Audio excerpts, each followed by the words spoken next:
Hello, thank you for tuning into the Patricia Show. My name is Patricia.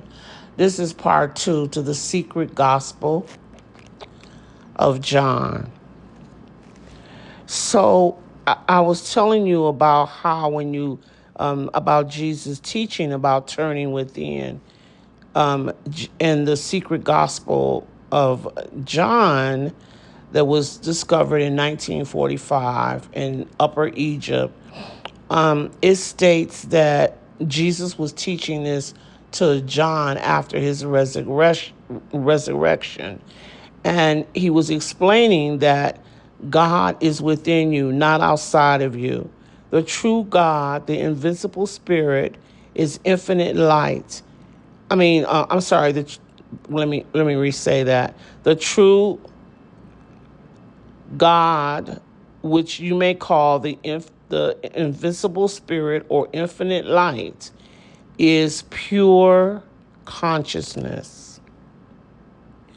The material world was created by lesser beings or lesser gods.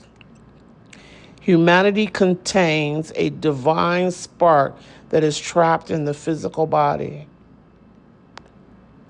And salvation comes through inner knowledge, and your awakening to who you truly are comes from inner knowledge. Okay, so I was telling you how when you turn within and communicate with that great power within you, it does tell you things. Like one time I wanted to win the lottery. So I noticed if I said, God lead and guide me to winning the lottery, it's just, okay, so what happened? Because I did it twice. I said, God, lead and guide me to winning the lottery. Okay.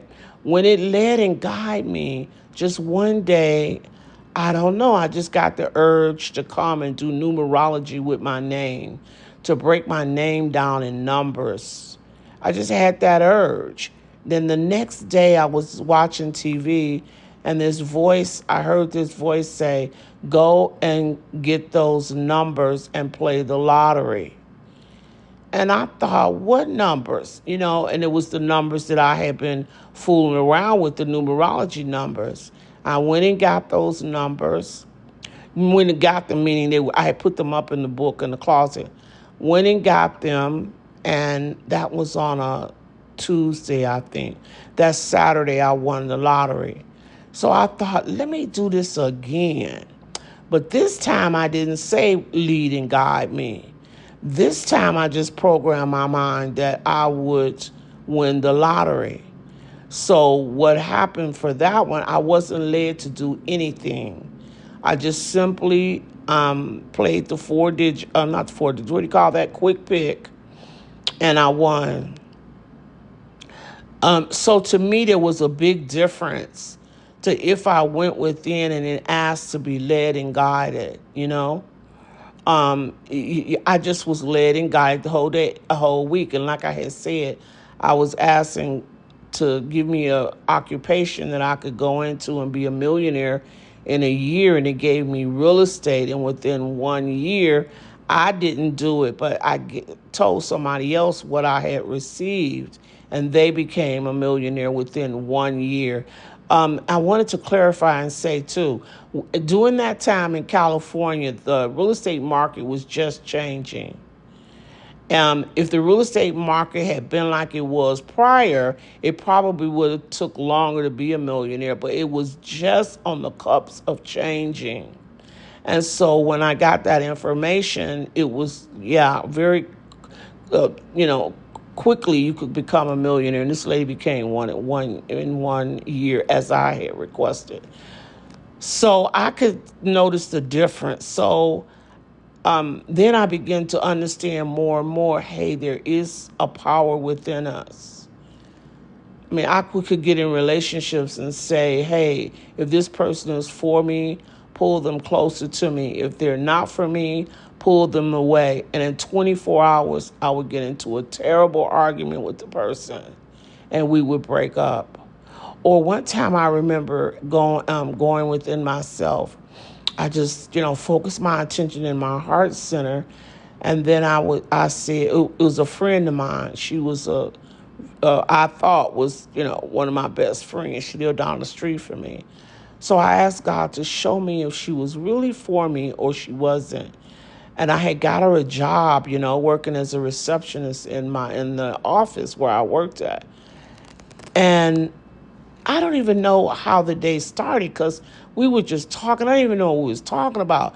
And all of a sudden, she just said, "You think you're something. You think you're something. All the men like you. My husband said he had a dream about you." She just went on and on. Then you know what she did? She covered her mouth and said, "Oh my God, I don't know why I was saying those things. I don't know why I said those things." I knew right away that I had asked God to show me, and God showed me. So I was beginning with all of these things happening every time I turned within. I was beginning to see that this is correct. God is within us. And so if we turn within, and it's there waiting, it's like it's just there waiting on you. And as soon as you go and state your request, it immediately gets on the job and start working to fulfill for you what you're asking for.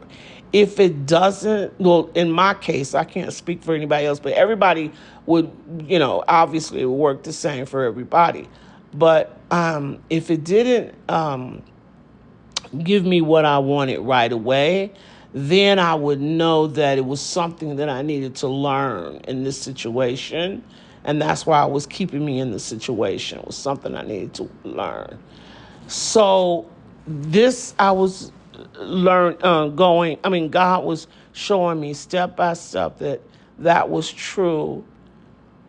And what Jesus says, seek ye first the kingdom of heaven, and all things will be added unto you. So God is within you, not outside of you. So why wouldn't the church want that in there? They put it in the traditional Bible, but just one time, they didn't put it as much as he was saying. And why did they not why did they mislead people and make you think that Jesus was the only Son of God sitting on the throne somewhere? Why didn't they not tell you that God is infinite light and God is pure consciousness? Because that's where we are in our pure state. When you leave out of this physical body, you will be nothing but pure light. That is what you're going to be, pure light. The more evolved you are, the more that light will shine. But you're going to be like pure consciousness floating around when you leave out of this physical body. I wonder how people think. What in the church, what do they teach you that you're going to be when you come out of this physical body? I know some religions teach that you're not going to, like the Muslims, I know they teach that you're just going to go in the ground and be buried in the ground and that's it. You're not going to be light or anything. Once your body go on the ground, the spirit and everything just die with it. And when I was little, because my family were Muslims, so when I was little, I would say, how could that possibly be? Because spirits don't die. Your physical body die. Even I knew that as a little girl, you know what I'm saying? And so I'm like, why these people believe in this stuff? Why these adults believe in this stuff? Because I could not understand why they would believe that, because your spirit doesn't die. It lives on and on and on. The physical body is the only thing that die. But there were grown-ass people and people in the Muslim that really believed that the body was going to be buried and that was going to be it. My mother came to me years before she died, because she was a Muslim, and said to me, you know what, I think what you're saying is right, because we're supposed to be God's greatest creation, yet the trees outlive us. And if we're God's greatest creation, that would mean that we would have to outlive the trees. Therefore, when we die, we don't really die. We're going to continue to live on. I remember her telling me that several years before she died. And when she died, she came back to me in the spirit and told me she liked what she was and she did not want to come back to earth. That just made me feel so comforting, because my grandmother, when she passed, she thought that she was going to go down in the ground and never be heard of. But my grandfather came to her in a dream 2 weeks before she died and told her that you're not going in the ground. And he showed her where she was going. My grandmother told me, she called and told me it was a beautiful place that my grandfather had showed her. She says, we're not going in the ground when we die. We're going to this beautiful place. And I know he did that because she was afraid of dying. And then 2 weeks after that, my grandmother died. And I always, was in that comfort that she was okay because my grandfather, had told her prior. So the thing is that we're told so many different things in this lifetime. And you have to kind of weave out what's true and what's not, especially when people are lying to you about religious, about Jesus, about a lot of different things.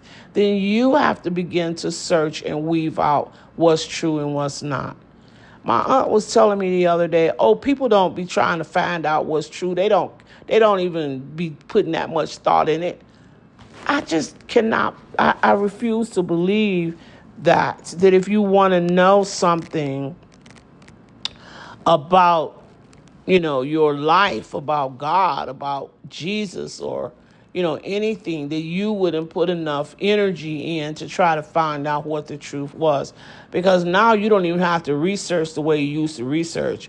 All you have to do is get that chat GPT and, ask it about these gospels, and it'll tell you where the gospels are, what they say, how you can look it up yourself. It just tells you all that. Everything is so convenient nowadays. And so the other thing is I want to say, so you know that you are pure light. So if God is pure light, which is, pure consciousness, if it's pure light, what does that mean? That means light is very powerful. And if God is light and then God is in you, then that means that light is in you too. And you have the power to bring that light out. You have the power to bring the light out. Now, there's different ways you could bring the light out. You could just repeat it over and over, or there's other ways that you could bring the light out. Your number one asset is your attention and your feelings. So there's many different ways how all you got to do is put your thought on it, baby, and that light will start expanding. You don't even have to open your mouth and say nothing. Just put your attention on it, and it's going to expand and come out. So there's nothing of this world that can stop you from bringing in that light. Nothing. Because you don't have to use your mouth or your voice to bring it out. Your attention is enough. So we know, and that light is powerful, absolutely powerful. And so you can begin to surround yourself with the light. And, a lot of times we have our thoughts on negative things. And what you keep your thought on is what you manifest in your life. So if you pull your thoughts off the negativity and put it on the light, your whole world is going to be changing. Your whole world will just change. So, so in here, it also says that Jesus taught that the material world was created by the lesser beings. I actually gave you that teaching from Jesus a couple of weeks ago. I think it was on the Gospel of Judas, I think. So I actually gave you that teaching a few weeks ago. So anyway, we're going to continue this. I'm going to bring up some more gospels for you all. And, you can always Google them, chat, GTP them, and, ask for yourself, read them for yourself. Thank you for tuning in to the Patricia Show. Have a good week.